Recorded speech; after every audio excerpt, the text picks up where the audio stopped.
diskusi. Jadi kayak karena lu percaya terus komunikasiin jadi bisa saling ngerti juga ya. Iya, bisa saling ngerti, bisa saling kenal. Malah jadi tahu jadwal dan keseharian dan kegiatan masing-masing juga gitu. Yang bikin bisa berani, pertama gue menyadari kalau gue nggak bisa ngerjain ini sendiri. Relasi ini nggak akan pulih kalau gue sendiri. Amarah gue nggak akan selesai juga kalau gue sendiri. Jadi rasa tidak ada pertolongan itu yang akhirnya membuat gue memaksa mencari pertolongan. Iya, Fik, dari persahabatan lu dengan yang sekarang, menurut lu ada gak sih dampak baik gitu ya yang kalian hasilkan, bukan cuma buat kalian berdua tapi ke orang-orang lain juga gitu. Mungkin misalnya karena kalian udah menerapkan tadi, terus kalian jadinya juga bisa lebih mendengarkan orang lain, dan akhirnya lu jadi punya banyak teman lagi yang akhirnya bisa cerita ke lu. Gue nggak bisa ngomong dari sudut pandang dia, tapi kalau buat gue persahabatan kami buat gue sangat banyak belajar. Pertama dari kehidupan sehari-hari, karena praktikly kami tinggal bareng, jadi banyak dari keseharian yang orang lain nggak tahu dan gue tahu, dan itu gue aplikasikan. Dan yang kedua, ini justru poin yang paling penting, yaitu beneran belajar mendengarkan, belajar hadir untuk semua orang. Karena yang gue lihat dia seperti itu, dan karena dia seperti itu ke gue pun belajar melakukan hal yang sama. Pertama dari belajar mendengar beneran pay attention untuk listen, nggak cuman yang hearing aja kayak orang ngomong oh oke gitu ya, oke gitu, enggak, tapi beneran lu mendengar dan lu kasih tahu ke orang itu kalau lu mendengar. Salah satunya kan kalau lagi cerita by chat gitu atau ngomong teknik afirmasi, atau lu ulang lagi ceritanya dia kan, oh iya ya sih sedih kayak gitu. Nah, itu mengafirmasi perasaannya. Kemudian juga belajar untuk memberi respon, tapi nanya dulu. Dia tuh sering banget nanya ke gue kalau gue lagi nangis, do you want me to hug you? Kalau gue bilang enggak, ya enggak. Kalau gue bilang nanti dulu. Tapi kalau gue bilang yes, dia akan datang dan peluk. Nah, itu juga yang gue pelajari untuk meresponi ketika orang lain juga cerita sama gue. Gue tanya dulu, ini lo mau diresponi seperti apa? Kalau dia bilang cuma mau didengar, ya udah, nggak usah kasih solusi, afirmasi aja kayak, oh iya ya, sedih ya kayak gitu ya. Iya sih capek. Nah, itu yang gue pelajari juga.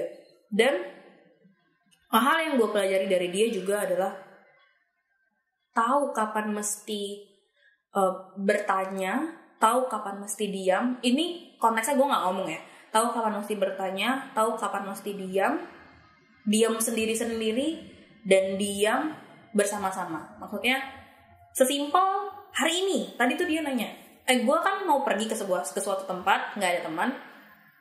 Kayaknya dia melihat kalau gue mungkin sedang tidak terlalu baik-baik saja, dan dia tuh nanya, mau gue temenin? Oke. Dan sepanjang pergi udah diem aja, maksudnya kayak nggak ngomong apa-apa. Dan kadang itu juga diperlukan kepada orang lain gitu. Jadi kalau orang mungkin jalan sendiri, itu sebenarnya hal simpel kali ya. Untuk teman gue yang lain mau jalan sendiri, simpel gue nanya, mau gue temenin? Udah, ketika temenin juga ya udah, nggak usah yang kayak hari ini lagi sedih kenapa gitu, nggak usah yang kayak intinya gitu. Iya, kayak harus ditungguin sampai dia beneran cerita. Enggak, tapi beneran ya udah, intinya poinnya adalah menyatakan kasih kebebasan juga ya, kasih kebebasan.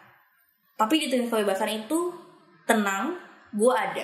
Gitu. Kalau lu butuh apa-apa, lu mau nangis bilang. Tapi kalau lu nggak mau nangis ya udah. Maksudnya kalau lu mau makan es krim sambil diem-dieman ya nggak apa-apa.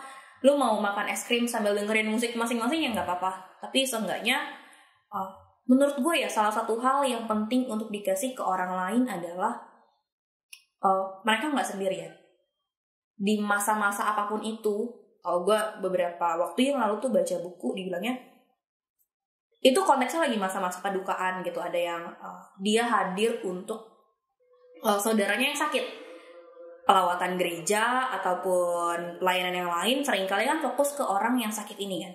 Nah, tapi di buku itu tuh dibilang tidak ada seorang pun yang layak, basicnya sih deserve ya, yang deserve untuk hadir buat orang terkasihnya yang lagi sakit sendirian. Dan orang-orang kayak gitu kan nggak butuh tenang ya, ini semua akan berlalu. Enggak, dia cuma butuh ada orang yang di sampingnya. Dan diam aja gitu. Diam aja, yang kayak salah satu hal momen yang gue nikmati mungkinnya dari meninggal adik gue adalah kakak ini ada di situ. Ketika gue nangis, gue bisa lihat dia, gue cari dia ada di mana. Gue nangis, tapi dia di kejauhan sana, dan gue bisa kayak, oke, gue nggak sendiri melewati momen-momen ini. Itu juga sih, belajar untuk hadir juga di momen-momen orang lain, sedih atau senangnya. Gitu. Nah ya kadang apa yang kita pikir itu baik buat orang lain, itu yang kita lakuin kan. Dan tapi ternyata bisa jadi itu malah membuat dia nggak tenang atau mungkin dia nggak senang dengan apa yang kita lakukan gitu. Jadi memang kuncinya apa sih? Peka berarti ya? Atau bertanya sih. Bertanya ya. Kalau lu udah mengenal cukup lama, lu akan peka. Tapi kalau misalnya pengenalannya baru-baru, lu mesti nanya sih. Komunikasi intinya. Betul. Ya. Tanya apakah ini oke nih kalau respon kita ini, atau lu mau respon yang seperti apa? Iya, mau didiemin itu aja, ya, didengerin aja, atau kasih solusi gitu kan? Ya, jadi jangan dia sebenarnya butuhnya didengerin tapi malah kita kasih solusi atau sebaliknya. Nah, pernah gak sih dengan lu menerapkan ini gitu ya ke orang yang baru kenal, akhirnya dia bisa jadi sahabat lu juga? Atau jadi dekat lah intinya, atau dia merasa bersyukur dengan kehadiran lu? Ada, ini pas banget, mungkin momennya baru 1 bulan yang lalu. Gue tuh orangnya suka nulis surat gitu ke orang lain, ke teman orang-orang terdekat gue. Kayaknya belum jadi teman gue kalau belum gue kasih surat itu. Nah, salah satu surat yang gue kirim ke orang ini, sebenarnya gue udah lupa. Jadi setiap gue udah nulis surat, gue kirim, gue tuh lupa sama sekali. Makanya kalau orang bilang, ini loh yang lo tulis di surat gue kayak, yang mana? Gue beneran kayak. Tapi di 1 bulan yang lalu ada seseorang baru lulus ngechat gue, dia bilang, aku terharu banget pas baca surat kakak bagian ini. Untung dia repeat lagi tuh kalimatnya. Nah baru gue ingat, gue nulis, gue bilang, aku masih mau hadir di hidupmu. Gue bilang, cerita-cerita ya, aku masih mau terlibat di kehidupanmu, dan aku masih mau kamu terlibat di kehidupanku juga. Nah kalimat itu tuh menurut dia itu sangat menyentuh dia, karena waktu itu konteksnya adalah latar belakang dia bilang dia sulit juga punya sahabat, dan ketika dia ada seseorang yang ngomong gitu ke dia yang ternyata itu menyentuh dia sangat dalam, karena dia bilang dia nangis pas baca itu, dia terharu. Ya itu yang bikin gue jadi kayak, oh iya ya, hal-hal sesimpel ini tuh, sesimpel lu hadir aja, dengerin. Malah waktu itu kayaknya pertemuan gue sama orang yang gue kasih surat ini tuh gue yang banyak cerita gitu, tapi itu tepat yang dia butuhkan. Itu, dan lewat surat itu juga ya pas kali ya, emang udah rencana Tuhan juga, jadi yang gue tulis itu juga tepat yang dia butuhkan. Dan dia tuh kirim VN gue tuh panjang banget, gue gak pernah terima VN 6 menit, 7 menit, dan itu kayak tadinya pas di awal gue dengarnya biasa aja, cuman ke akhir-akhir karena dia terharu dan agak nangis juga, gue jadi terharu juga gitu. Dan ya beneran sih, gue jadi bersyukur. Nggak cuman dia yang bilang dia bersyukur karena kehadiran gue, apa yang gue bilang di surat itu juga real gitu. Gue bersyukur banget atas kehadiran dia, dan gue beneran mau dia hadir terus di kehidupan gue. Jadi lu berarti sering ya kasih surat gitu ke sahabat-sahabat gitu. Itu apa sih yang bikin lu melakukan itu, dan sejak kapan, apa yang membuat, yang menginspirasi lu melakukan itu, dan kenapa gitu lu akhirnya sering melakukan itu? Gue lupa sih apa yang bikin awalnya gue kayak gitu.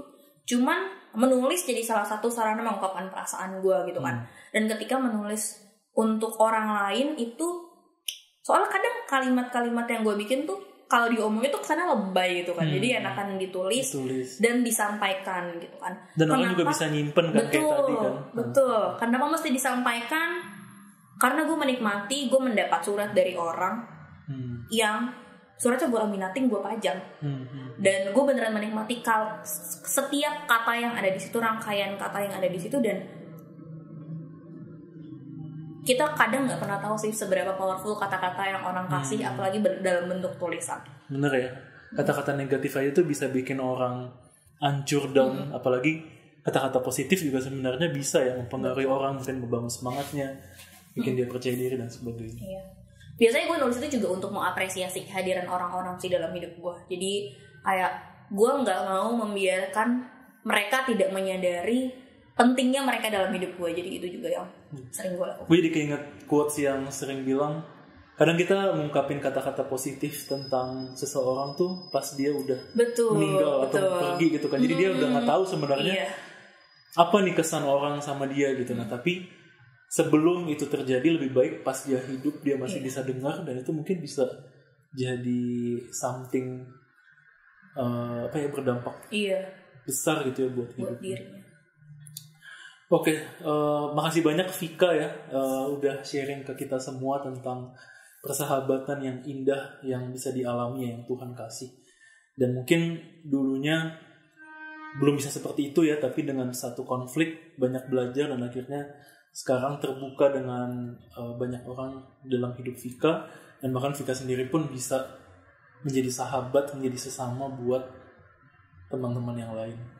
Nah sebelum kita tutup, mungkin ada nggak pesan dari Vika gitu ya terkait persahabatan ini gitu, mungkin buat teman-teman yang mendengarkan ada nggak gitu supaya bisa menjadi sahabat yang baik atau mempunyai sahabat yang baik? Oke, kalau dari aku sahabat yang baik itu sangat penting untuk terus diperjuangkan kehadirannya. Kalau belum ada, sangat layak untuk dicari. Kalau udah ada, sangat layak untuk dipertahankan. Gimana cara mempertahankannya?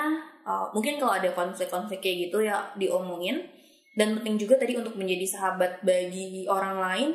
Buatku caranya ya memberi diri untuk hadir. Memberi diri untuk hadir di saat-saat mungkin yang emang dia butuhkan. Dan untuk memaintain kali ya semua relasi yang ada itu, terus apresiasi kalau kehadiran mereka itu penting. Mungkin yang nggak setiap hari gitu, mungkin di momen-momen tertentu, momen ulang tahun atau Natal, itu jadi momen yang pas banget untuk bilang kayak gue bersyukur banget atas kehadiran lu dan gue mau lu ada terus dalam kehidupan gue.